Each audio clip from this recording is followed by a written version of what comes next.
새해가 시작된 지 벌써 보름이 가까이 이제 가고 있습니다. 시간이 빠르죠? 자, 이제 우리가 신년 예배로 모인 후에 각자 이제 소망하는 바를 나누면서 올해를 맞이했는데요. 어떻게 지난 10여일 결심하신 것처럼 잘 보내고 계십니까? 잘 해나가고 계신 분들도 있으실 거고, 작심삼일이라고 벌써 버겁다 이렇게 느끼시는 분들도 있으실 것 같아요.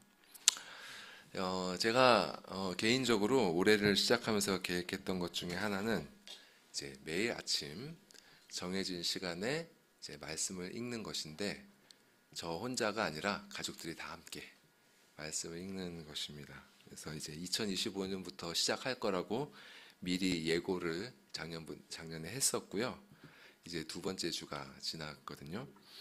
그래서 이제 저는 아침형 인간이라서 그래도 괜찮은데, 저녁형이신 우리 집 여성들은 좀 힘들어하고 계시고, 감사하게도 루다미가 이제 잘 참여해주고 있어서 이렇게 잘 지켜가고 있습니다. 사실 저 혼자였으면 쉽게 흐트러졌을 거예요. 중간에 조금 약간의 싱그러움만 있어도 뭐 오늘은 좀 넘어가지라든지 이렇게 할 수 있었을 텐데, 루다미가 알람을 맞춰놓고 꼬박꼬박 일어나더라고요. 그러니까 저도 안 일어날 수가 없는 그런 상황이 되어서 이렇게 함께 이렇게 말씀을 읽고 있습니다. 그러니까 참 이렇게 혼자면 약하지만 다른 이와 함께 하게 되면 이렇게 서로 버팀목이 돼주면서 더욱 꾸준히 일들을 지속할 수 있는 것 같아요. 참 이 바울과 이 빌립보 교인들의 관계가 그랬던 것 같습니다.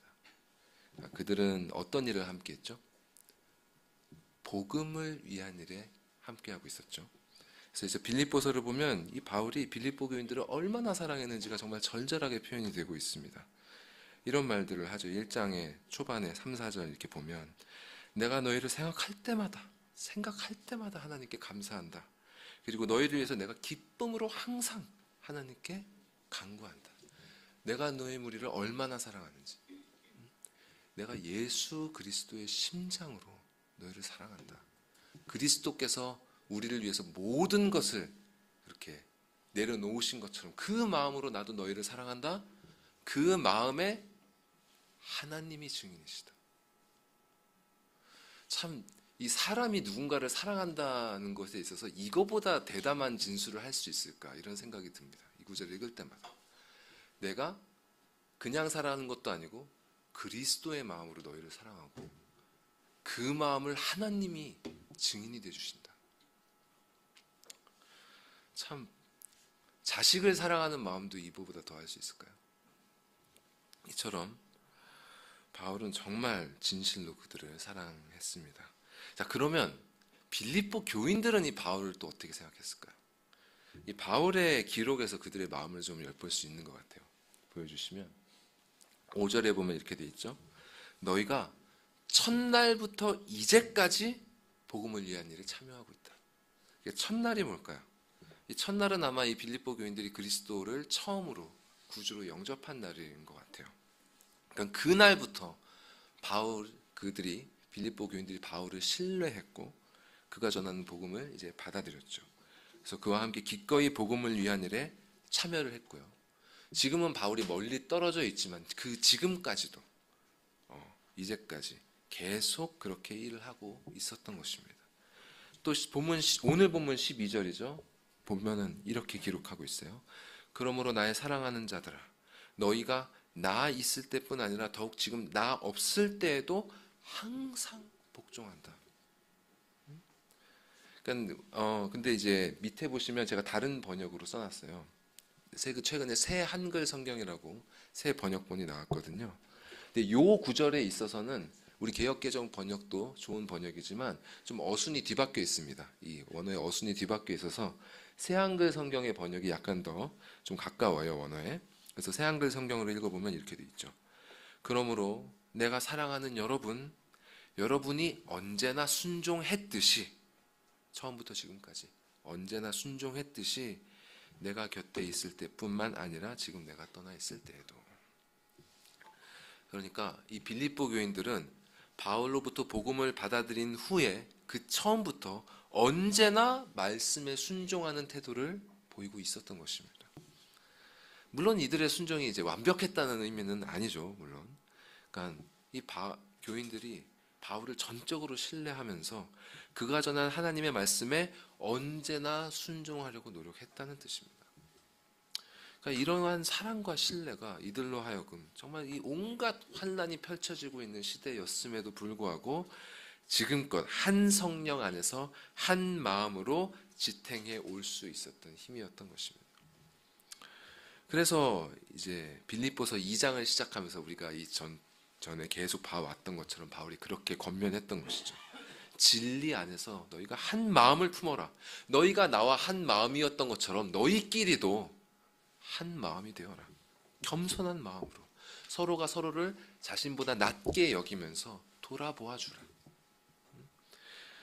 이렇게 그리고 그런 다음에 이러한 낮아진 마음이 무슨 마음인지를 그리스도의 낮아지심을 통해서 보여주었습니다. 그리고 그렇게 낮아지신 그리스도를 하나님께서 어떻게 높여섰는지를 또 보여주면서 결국 아버지 하나님께서 영광 받으실 것을 선포했죠. 모든 입으로 예수 그리스도를 주라 시인하여 하나님 아버지께 영광을 돌리게 하셨느니라. 이것이 모든 역사의 결말입니다. 우리가 성도로서 바른 마음을 가지고 살아가려면, 이 성도의 바른 마음가짐을 가지고 살아가려면 이렇게 하나님께서 말씀하신 그 역사의 끝을 바라보면서 살아가야 하는 것입니다. 자, 그런데 바울은 이렇게 이 모든 일의 결국을 생각하면서 그가 정말 사랑했던 이 빌립보 교인들에게 꼭 해주고 싶었던 말들이 더 있었던 것입니다. 그래서 이렇게 진술을 이어가죠. 12절 말씀을 다시 한번 보겠습니다. 같이 위에 12절 읽어볼까요? 시작. 그러므로 내가 사랑하는 여러분이 언제나 순종했듯이 내가 곁에 있을 때뿐만 아니라 지금 내가 떠나 있을 때에도 더더욱 두려움과 떨림으로 여러분 자신들의 구원을 이루어 나가십시오.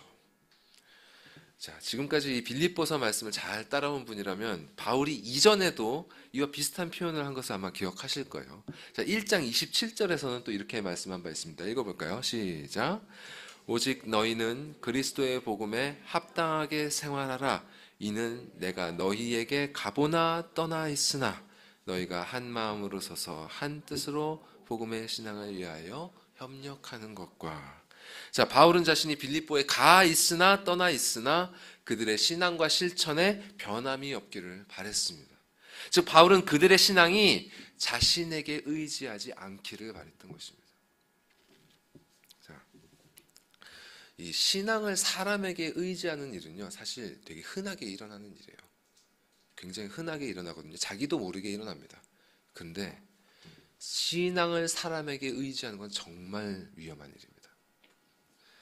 만일 자신의 신앙이 사람에게 의지하고 있음을 깨닫지 못하고 이를 그냥 방치하게 되면 그렇게 의지하고 있는 사람이 실족하거나 사라지게 될 때 그 사람의 영혼은 굉장히 위험한 상태에 처할 수 있습니다. 이 성경에는 그러한 예가 여러 나오는데요. 이 본문을 보면서 저에게 떠오른 것은 이스라엘이 남과 북으로 갈려졌을 때 그 남쪽의 남유다의 왕이었던 그 요아스 왕이 떠올랐어요. 그 요아스 왕의 스토리를 간략하게 말씀드리면 이 요아스는 이 남유다가 굉장히 혼돈한 시기에 태어났습니다. 이 요아스 왕의 아버지가 이제 아하시아 왕이라는 사람인데 이 아하시아 왕은 이 북이스라엘이 굉장히 타락한 왕국이었거든요.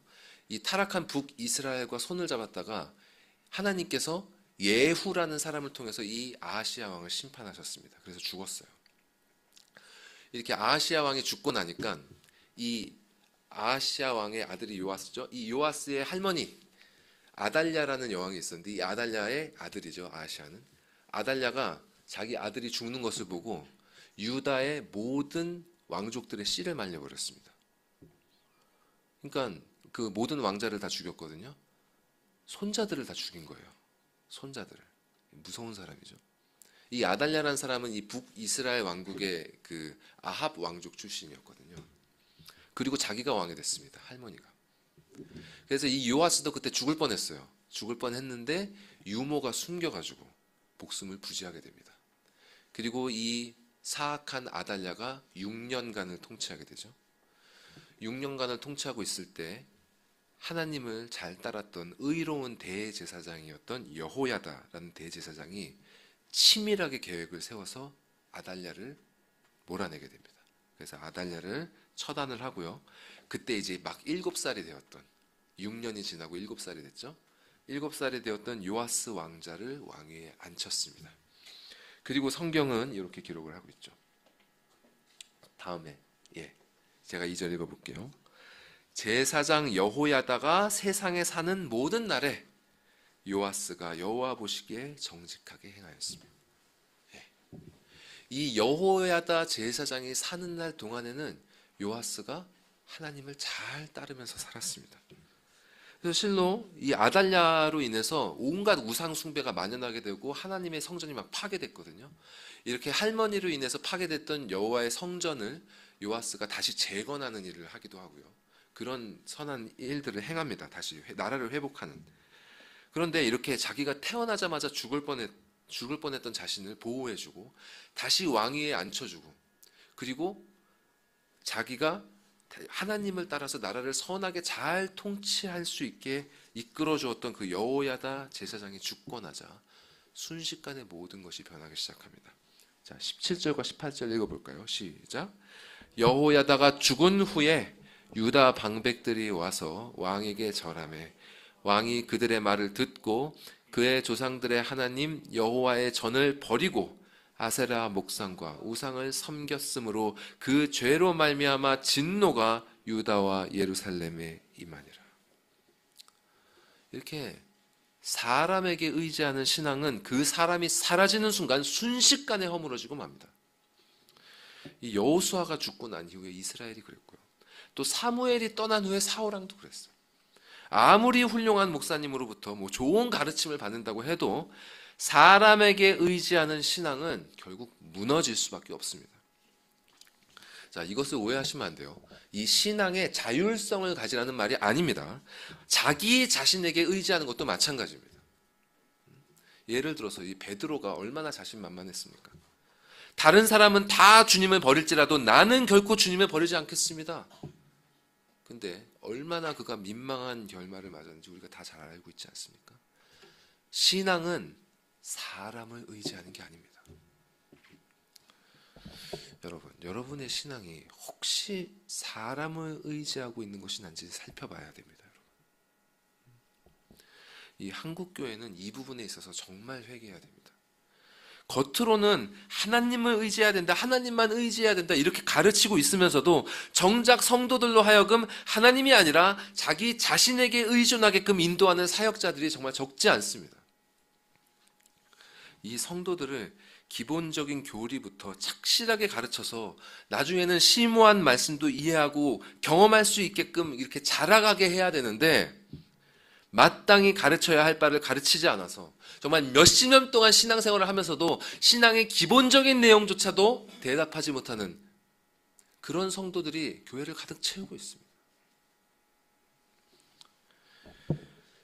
이미 초대교회 때부터 그런 것들이 있었기 때문에 히브리서 저자가 일찌감치 그렇게 지적했던 것입니다.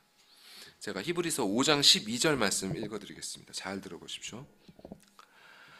때가 오래되었으므로 너희가 믿은 때가 오래되었으므로 너희가 마땅히 선생이 되었을 터인데 너희가 다시 하나님의 말씀의 초보에 대해서 누구에게 가르침을 받아야 될 처지이니 단단한 음식은 아직도 못 먹고 젖이나 먹어야 할 자가 되었도다. 우리 교회가 정말 끈질기게 소요리 문답을 가르치는 이유가 여기에 있습니다. 여러분이 자라가셔야 됩니다. 교회에서는 사역자들이 최선을 다해서 여러분을 돕겠지만 저희가 있든지 없든지 또 여러분이 누구와 함께 있든지 간에 여러분의 신앙은 사람이 아니라 하나님 앞에 오롯이 서야 합니다. 다른 무엇이 아니라 그분의 별치 않는 말씀의 뿌리를 내리고 굳게 서야 됩니다. 사역자들이 없어도 여러분이 세상에 복음을 전할 수 있어야 되고 여러분이 아이들을 가르칠 수 있어야 됩니다. 그리고 또 새로운 사역자를 여러분이 만났을 때 저 사람이 바른 말씀을 가르치는 자인가 아닌가를 여러분이 분별할 수 있어야 됩니다. 그렇지 않으면 휘둘리게 돼 있는 거예요. 저는 요즘에 한국 교회에 많은 사람들이 이 말씀을 분별하지 못하고 헛된 것을 가르치는 사람들에게 휘둘리고 있는 모습을 보면서 정말 너무 가슴이 아픕니다. 그러면 안 됩니다, 여러분. 사람에게 의지하지 마십시오. 그리고 우리가 그렇게 자라가야 되는 것처럼 우리의 아이들도 반드시 그렇게 성숙하게 또 분별력 있게 자라가야 합니다. 이 사도 바울이 빌립보 교인들을 생각하는 마음이 바로 그것이었어요. 자신의 생사가 앞으로 어찌 될지 모르는 그 상황에서 바울은 그들이 자신에게 의존하지 않고 그가 바로 직전에 누구를 선포했습니까? 높아지신 예수 그리스도. 그들이 자신이 아니라 그 높아지신 예수 그리스도만을 의지하기를 바랬던 것입니다. 여러분, 여러분의 신앙을 오직 그분께만 의지하십시오. 자, 그러면 오직 그리스도께만 의지하는 신앙이 무엇인가? 그건 다른 것이 아니라 그분의 말씀을 의지하는 것입니다. 근데 이 말씀에만 의지한다는 사실을 오해해서요, 말씀을 그냥 계속 읽기만 하면 또 혹은 줄줄줄 암송하기만 하면 능력이 있는 줄로 생각하는 사람들이 있습니다. 그러나 그런 거는 마치 음식을 사와서 그 안에 내용물은 먹지 않고 그 껍데기에 포장만 먹는 거랑 똑같아요. 언어에 담겨 있는 그 진리의 내용, 그 복음의 내용을 먹지 않고 그냥 껍데기인 언어만 계속 곱씹고 있는 꼴이 될 수 있는 것입니다. 바리새인들이 딱 그런 사람들이었습니다. 이런 사람들은 말씀이 주는 참된 지혜가 없기 때문에 분별력이 없습니다. 이렇게 말씀 외치면서도 분별력이 없는 사람들이 교회에 넘쳐납니다. 그래서 우리 교회는 다시 한번 말씀드리지만 이 하나님의 말씀을 바르게 해석하고 정리한 교리를 가르치기 위해서 애를 쓰고 있습니다. 이 교리가 가장 기본적이고 기초적인 우리의 영적 양식이 되어줍니다. 이 기초가 우리 신앙의 든든한 반석이 됩니다, 여러분. 이것을 바탕으로, 이 교리를 바탕으로 여러분이 성령 안에서 하나님의 말씀 안에서 스스로 말씀과 씨름하면서 자라나셔야 합니다. 이 믿음은 하나님께서 여러분에게 선물로 주신 거예요. 이 믿음을 그냥 방치하지 마시기 바랍니다. 사역자들이 대신 그 믿음을 자라게 해줄 수 없습니다. 여러분의 그 소중한 신앙을 있다가도 어느새 사라져버릴 이런 허망한 피조물들에게 의지하지 마시기 바랍니다. 이렇게 바울은 빌립보 교인들이 자신의 부재와 상관없이 두렵고 떨림으로 그들의 구원을 이룰 것을 권면했습니다. 자, 이 두렵고 떨림이라는 것은 이 떨림이 생길 만큼 두려운 대상이 있다는 뜻이죠. 그죠? 그 대상이 누구냐? 두말할 것도 없이 하나님이십니다. 자, 하나님에 대한 두려움이 없으면 참된 신앙이 아니죠.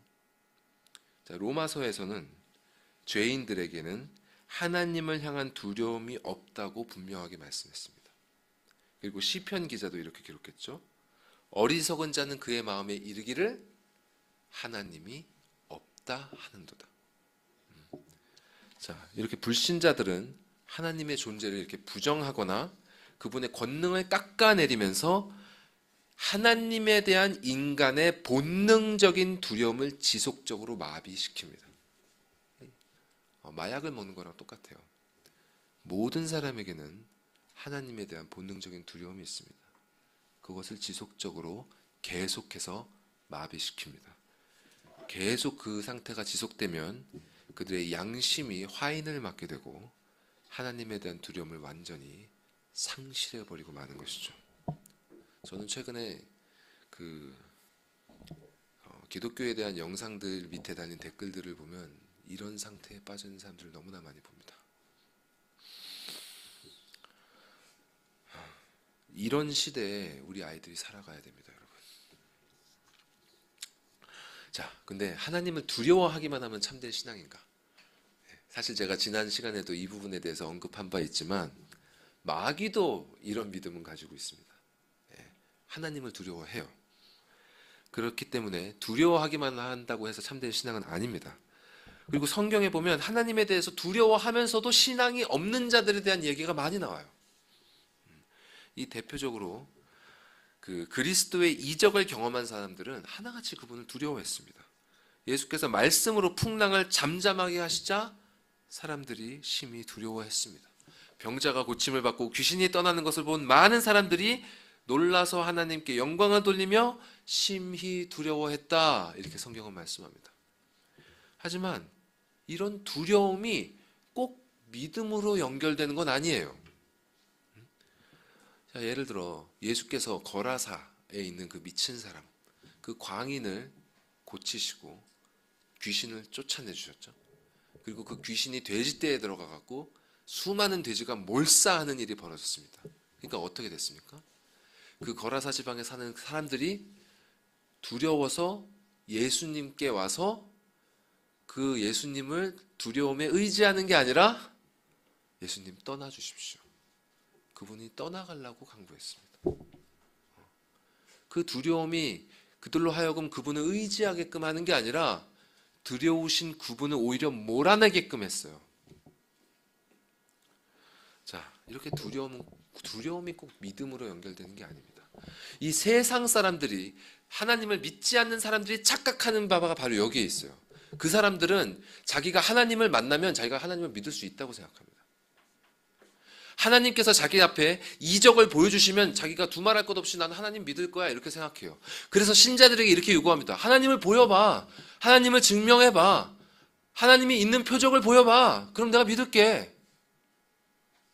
아니요. 성경이 우리에게 보여주는 바는 그런 일들이 설사 일어난다 해도, 그리고 그런 일들 때문에 그들이 충격을 받는다고 해도, 두려워 떤다고 해도, 심지어 입술로 믿을게 라고 고백한다고 해도 하나님의 택하신 바가 없는 사람, 하나님께 믿음을 선물로 받지 않은 사람들은 주님을 받아들이지 않을 것이라는 것을 여실히 보여줍니다.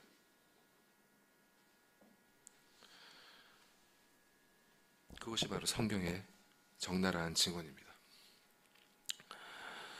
자, 여기서 우리는 하나님을 두려워하되 그분의 어떤 이적이나 능력을 두려워하는 것이 믿음으로서 충분하지 못하다는 것을 깨닫게 됩니다. 자, 그러면 참되게 하나님을 두려워하는 믿음은 도대체 무엇을 두려워해야 하는가? 말씀을 한번 쭉 읽어보겠습니다. 같이 읽어볼게요. 시작. 이 율법서의 등사본을 평생에 자기 옆에 두고 읽어 그의 하나님 여호와 경외하기를 배우며 이 율법의 모든 말과 이 규례를 지켜 행할 것이라. 내가 전심으로 주를 찾았사오니 주의 계명에서 떠나지 말게 하소서. 말씀을 멸시하는 자는 자기에게 패망을 이루고 계명을 두려워하는 자는 상을 받느니라. 여호와의 말씀이니라. 너희가 나를 두려워하지 아니하겠느냐? 내 앞에서 떨지 아니하겠느냐? 여러분, 이 하나님을 두려워하는 것, 하나님을 경외하는 것의 핵심이 무엇입니까? 바로 하나님의 말씀을 두려워하는 것입니다. 이 불신자들은 하나님의 말씀을 멸시합니다. 또 마귀는 하나님을 두려워하면서도 그분의 말씀은 따르지 않습니다. 즉, 참된 신자가 가져야 할 하나님에 대한 두려움은 다른 것이 아니라 그분의 말씀을 대상으로 해야 하는 것입니다. 사도 바울은 이에 대해서 오늘 본문과 아주 닮은 말씀을 고린도 후서에서 이렇게 기록하고 있어요. 자, 고린도 후서 말씀 함께 다시 읽어보겠습니다. 시작.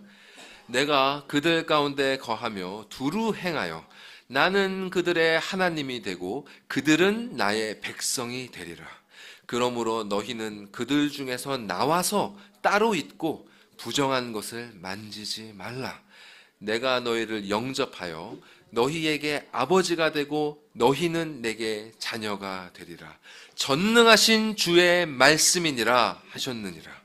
그런즉 사랑하는 자들아, 이 약속을 가진 우리는 하나님을 두려워하는 가운데서 거룩함을 온전히 이루어 육과 영의 온갖 더러운 것에서 자신을 깨끗하게 하자.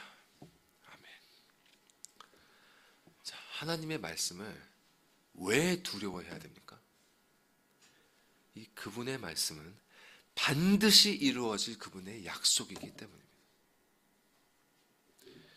불신자들은 이 하나님의 약속을 모르기 때문에 두려워하지 않습니다. 또 조금 안다고 해도 잘못 알고 있기 때문에 두려워하지 않습니다. 또 어느 정도 제대로 알고 있다 하더라도 그것을 믿지 않기 때문에 두려워하지 않습니다. 그러나 참된 신자는 모든 일이 그분의 말씀대로 이루어져 왔고 또 이루어지고 있으며 마침내 1.1획도 땅에 떨어지지 않고 반드시 이루어질 것을 믿습니다. 이 그분의 약속은 너무나 엄위하고 엄중한 말씀이기 때문에 우리에게 기대와 기쁨과 소망을 주기도 하지만 우리를 두렵기도 합니다. 그 두려움 때문에, 그 두려움 아래에서 모든 무릎이 예수의 이름에 꿇게 되는 것이고, 그 두려움 때문에 모든 입술이 예수 그리스도를 주라 시인하게 되는 것입니다. 그리고 아버지께 택함을 받고 그리스도 안에 거하는 자들은 거룩하신 그분의 자녀가 될 것입니다. 자, 여러분은 거룩하신 아버지의 자녀로서 이 말씀처럼 거룩함을 온전히 이루어가고 계십니까? 육과 영의 온갖 더러운 것에서 자신을 깨끗하게 하고 계십니까?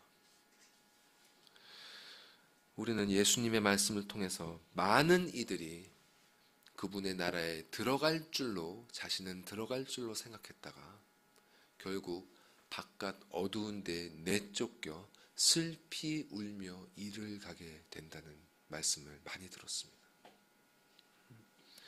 만일 이러한 말씀들 앞에서 두렵고 떨리는 마음이 여러분의 영혼에 전혀 생기지 않는다면 그런 영혼은 지금 심각한 상태에 있는 것입니다. 무뎌진 상태에 있는 것입니다. 그런 분들은 하나님의 말씀을 정말 두려워할 줄 알게 해달라고 간구하십시오. 죽음에 대한 두려움만큼 생명의 분명한 증거가 없습니다, 여러분. 살아있음에 대한 명확한 증거가 바로 죽음에 대한 두려움입니다. 생명이 있으면 반드시 두려워하게 되어 있고, 두려워하는 자는 죽음에 대한 피난처로 피하게 되어 있습니다. 우리 모두에게 반드시 이러한 두려움이 필요하다는 사실을 여러분 잊지 마십시오. 자, 바울은 이렇게 두려움과 떨림으로 너희의 구원을 이루라 이렇게 권면합니다.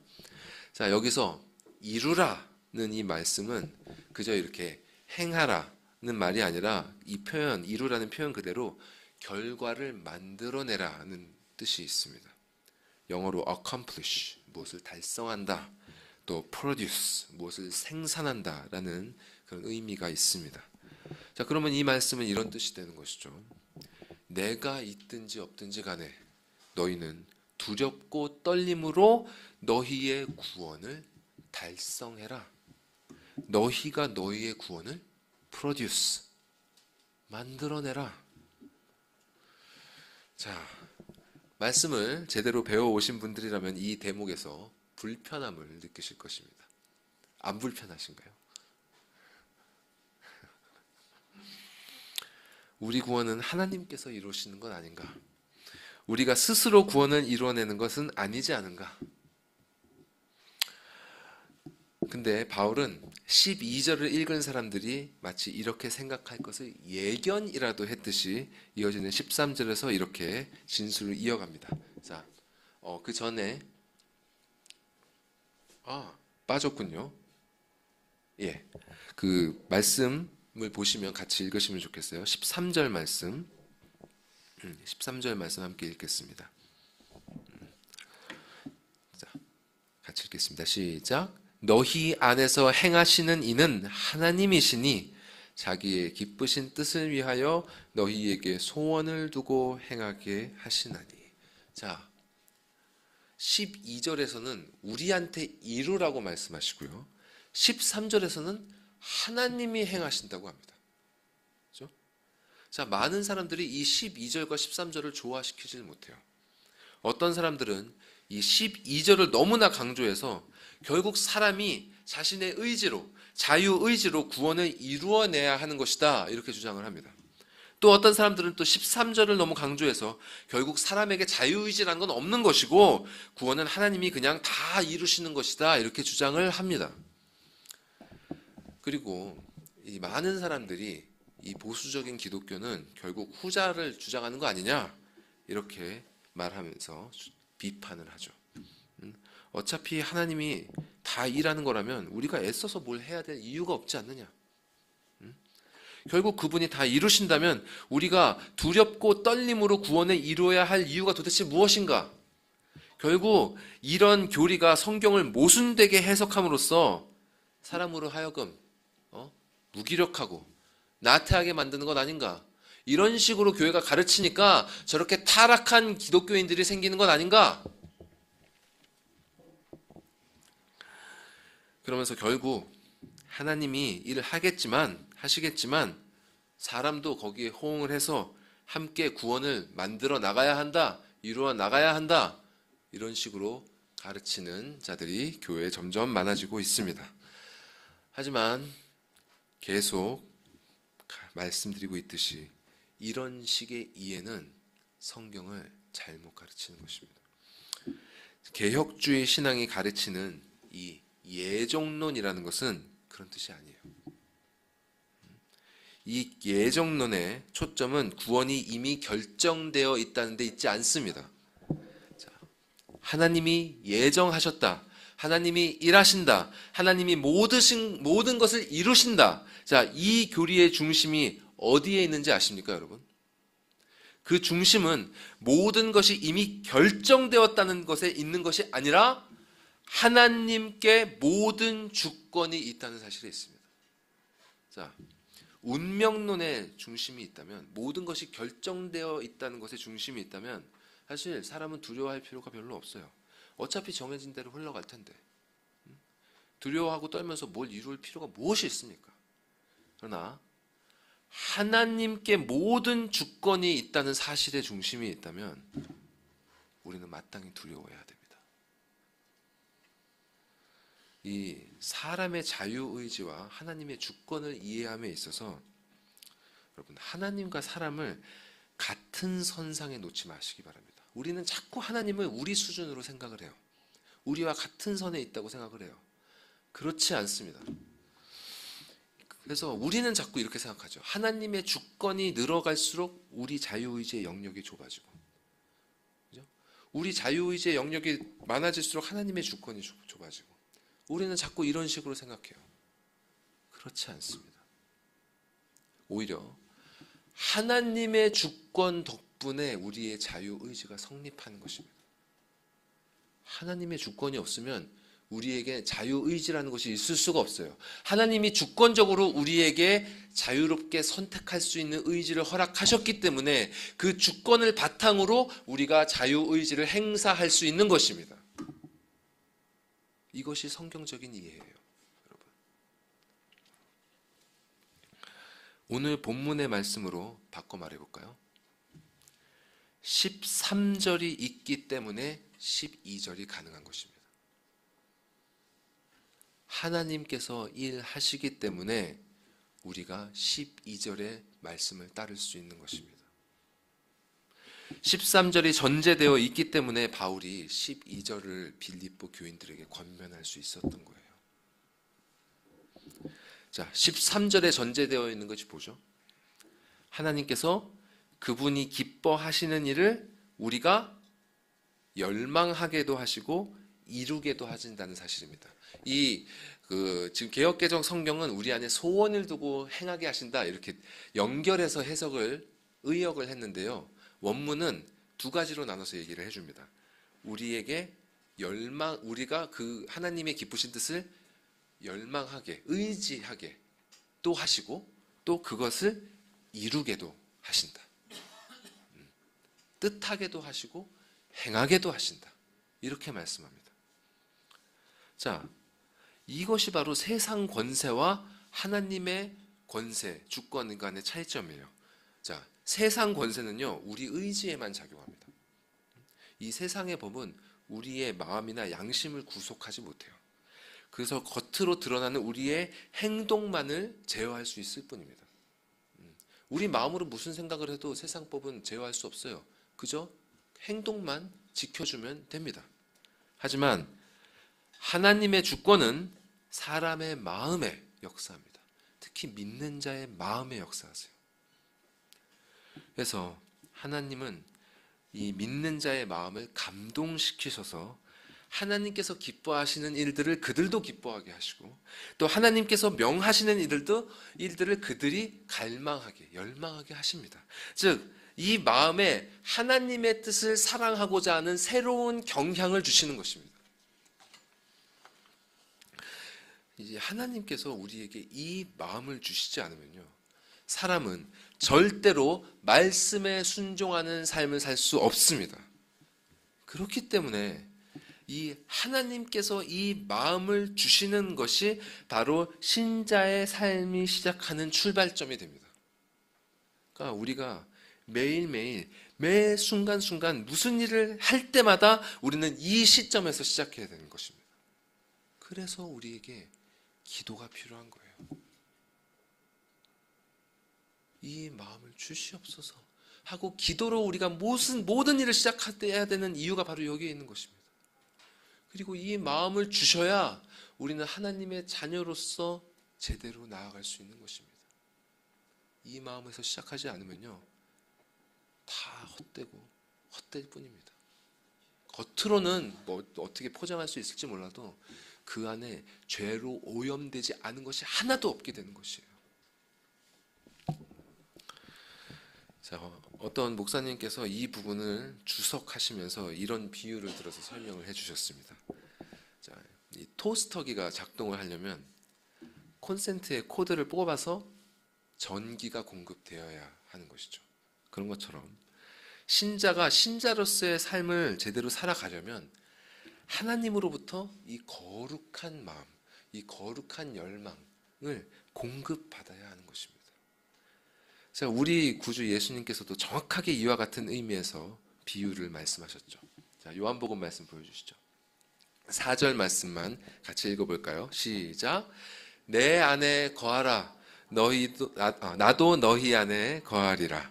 가지가 포도나무에 붙어 있지 아니하면 스스로 열매를 맺을 수 없음 같이 너희도 내 안에 있지 아니하면 그러하리라.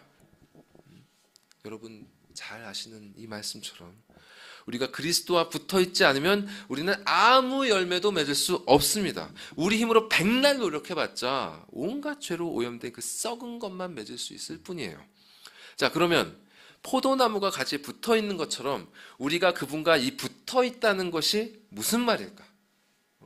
우리가 그분 안에 거하고 또 그분이 우리 안에 거하신다는 말이 이게 무슨 말일까? 자, 예수께서는 이 부분을 모호하게 남겨두지 않으시고 참 감사하게도 이렇게 7절처럼 명확하게 말씀해 주셨습니다. 7절 말씀 읽겠습니다. 시작. 너희가 내 안에 거하고 내 말이 너희 안에 거하면 무엇이든지 원하는 대로 구하라. 그리하면 이루리라. 내 말이 너희 안에 거하면, 이 그리스도의 말씀이 우리 안에 거하는 것, 그분의 말씀이 생각나고 그 의미가 되뇌어지고 그로부터 은혜가 흘러나와 내 마음을 채우는 것, 이것이 바로 성령 하나님께서 하신다는 바로 그 일 아닙니까? 그분의 말씀을 생각나게 하시는 것. 이렇게 말씀이 생각나고 또 그 말씀이 듣고 싶고 이 말씀을 사모하게 되는 것은 우리가 노력해서 할 수 있는 일이 아닙니다. 타락한 사람은 절대로 하나님의 말씀을 사모할 수 없습니다. 제가 말씀을 전하는 일로 남은 생을 살아야겠다고 결심하고 나서 절실하게 깨닫게 된 바가 바로 이거예요. 저는 제가 말씀을 사랑하는 줄 알았는데 그게 아니더라고요. 그게 아니었습니다. 하나님께서 이 마음을 주시지 않으면 타락한 사람은 말씀을 사랑할 수가 없습니다. 말씀이 사람 안에 거하고 하나님의 기뻐하시는 뜻을 사람이 열망하도록 하는 것은 오직 성령의 능력으로만 가능한 일입니다. 제가 앞에서 기적에 대한 이야기를 했습니다만 사실 이것보다 더 큰 기적이 없습니다. 말씀으로 세상이 창조된 것 그 이상으로 타락한 사람의 마음, 전적으로 타락한 사람의 마음에서 말씀의 새 생명이 돋아나는 것은 기적 중의 기적입니다. 이러한 기적으로 말미암아 비로소 사람 안에는 그분을 향한 사랑이 생겨납니다. 예수께서 계속 말씀을 이어가셨습니다. 자, 9절과 10절 말씀 같이 읽겠습니다. 시작.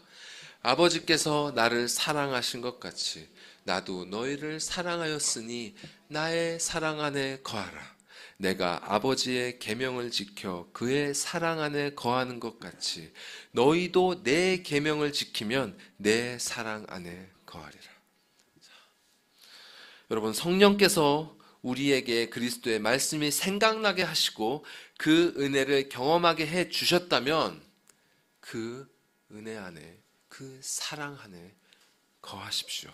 머무십시오. 자, 근데 그 사랑 안에 머무는 법이 무엇입니까? 바로 그분의 계명을 지키는 것입니다.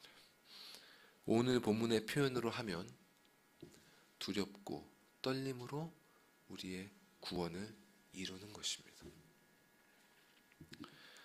자, 이런 방식으로 하나님께서는 우리 마음에 말씀을 향한 새로운 열망을 주시고 또 그 말씀을 지키게 하심으로 당신의 사랑 안에 우리가 거하게 하십니다. 이것이 우리의 소망이 됩니다. 우리가 어떻게 우리의 힘으로 구원을 이룰 수 있겠습니까? 불가능한 일입니다. 그러나 사람으로는 할 수 없을 때 하나님으로선 다 하실 수 있습니다. 여러분이 참으로 거듭난 자라면 여러분 안에 주님의 영이 거하십니다. 그분께서 당신이 약속하신 이 모든 약속의 말씀을 이루어낼 것이고 행하실 것입니다. 그렇게 그 일을 이루어내시는 그분이 우리 마음의 소망이 되십니다. 그분을 의지하면 그분이 이루실 것입니다. 그분 안에 부디 거하시고 또 그분의 말씀을 여러분 안에 거하게 하십시오. 그러면 생명의 능력으로 충만한 하나님의 말씀이 그 뜻을 다 이룰 때까지 결코 멈추지 않으실 것입니다. 자, 마지막으로 한 가지 권면의 말씀을 덧붙이고 말씀을 마무리하겠습니다. 자, 오늘 본문을 기록하고 있는 사도 바울은 지금 감옥 안에 있죠. 만약 그가 평범한 사람이었다면 아마 자신에게 곧 죽음이 닥칠 것이라는 것을 예감을 하고 있을 것입니다. 자, 이렇게 죽음이라는 결론을 알고 나면요, 보통 사람은 그 이전보다 조금 더 지혜로운 선택을 하게 됩니다. 그렇죠? 이 죽음을 생각하면서 사는 사람은 지혜로워집니다. 이렇게 그에게 남아있는 그 한순간 한순간이 소중하기 때문에 허투루 보낼 수가 없는 것이죠. 근데 우리 크리스찬들은 거기서 한 걸음 더 나아가야 됩니다.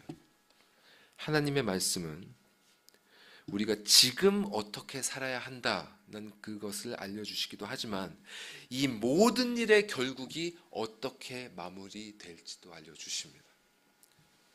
계속 제가 반복해서 말씀드리고 있는 것처럼 만물은 그리스도를 주라 고백할 것이고 하나님께서는 모든 영광을 받으실 것입니다.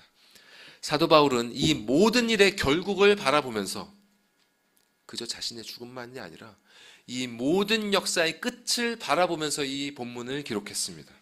그가 자식처럼 사랑하는 그 빌립보 교인들을 향해서 그리고 그 신앙을 이어받을 후손, 우리들을 위해서 이렇게 권면했습니다. 내가 있든지 없든지 두렵고 떨림으로 너희의 구원을 이루라. 그 마지막 날에 우리 각 사람은 하나님 앞에 각자 홀로 하나님 앞에 설 것입니다. 우리와 함께하는 분은 어떤 목사님도 아니고 사도 바울도 아니고 오직 그리스도 예수밖에 없습니다. 그렇기에 우리는 그 누군가가 아니라 오직 예수 그리스도께만 의지해야 합니다. 그 자리는 실로 두렵고 떨리는 자리입니다. 그 날을 위한 준비는 다른 때가 아니라, 다른 적당한 때가 있는 것이 아니라 바로 지금 이 순간부터 해야 됩니다. 미리 기름을 준비하지 않으면 후에는 기름이 없어 후회하는 날이 반드시 올 것입니다. 그러므로 지금부터 그 날을 바라보시면서 두렵고 떨림으로 여러분의 구원을 준비하십시오. 거룩한 아버지의 자녀답게 온전히 거룩함을 이루어 가십시오. 그리스도의 말씀을 마음에 품으시고 그분의 계명을 지킴으로써 그분의 사랑 안에 거하십시오. 그 과정은 결코 쉽지 않습니다. 지금 경험하고 계시지 않습니까? 우리의 악함과 연약함을 마주하는 매 순간순간이 정말 힘들고 고통스럽습니다. 근데 그럴 때 눈앞에 있는 어두움에 사로잡히지 마시고 사도 바울처럼 찬란한 영광으로 빛나고 있는 이 모든 일의 결국을 여러분 바라보셔야 됩니다. 철로 역정에 보시면 순례자들이 정말 온갖 환난들이 앞에 닥치고 있음에도 불구하고 저 멀리 빛나고 있는 그 도성을 바라보면서 눈앞에 닥친 그 모든 일들을 감당해 나갔습니다. 그런 것처럼 사도 바울을 비롯한 모든 신앙의 선조들이 그렇게 그들의 인생길을 걸었습니다. 그리고 예수 그리스도께서 친히 그 길을 보여주셨습니다. 그분의 생명, 그분께서 주신 이 믿음의 생명을 품고 있는 모든 사람들은 깊이 있고 그 길을 완주해낼 것입니다. 그 소망을 잃지 마시고 기쁨과 감사함 빼앗기지 마시고 우리 안에서 친히 일하고 계시는 그분께만 의지하면서 그렇게 끝까지 이 길을 완주하시는 모든 성도들 되시기를 축원합니다. 기도하시겠습니다.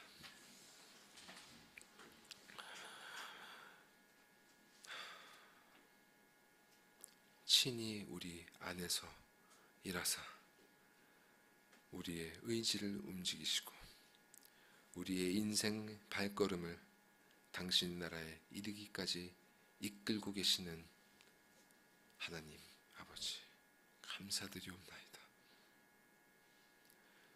주님, 이 시간에 혹시 아직 생명이 없는 자, 아버지께서 그 안에서 일하시지 않는 자 있나이까? 주님, 속히 임하여 주시옵소서. 속히 당신의 생명을 부어사 거듭나게 하여 주시옵소서. 믿음을 선물로 주시옵소서. 당신을 붙잡을 수 있게 하여 주시옵소서. 사랑하는 영혼들이 바깥 어두운 데 쫓겨나 슬피 울며 이를 갈지 않게 하여 주시옵소서. 이곳에 모인 사람들, 이 말씀을 듣는 모든 사람들이 한 사람도 빠짐없이 끝까지 이 길을 완주하여서 당신의 나라에서 거룩한 옷을 입고 당신과 함께 즐거운 잔치에 참여할 수 있도록 하여 주시옵소서. 언제나 그 인생길을 살아가는 가운데 다른 무엇이 아니라 우리 마음에서 생각나게 하시고 또 은혜로 가득 우리 마음을 채워주시는 그 말씀만 의지하면서 우리 안에서 일하시는 당신만을 소망으로 삼으면서 이 복된 인생 여정 나아가는 우리 모든 산길교회 성도 되게 하여 주시옵소서. 이 모든 말씀 우리 구주 예수 그리스도의 이름으로 기도드리옵나이다. 아멘.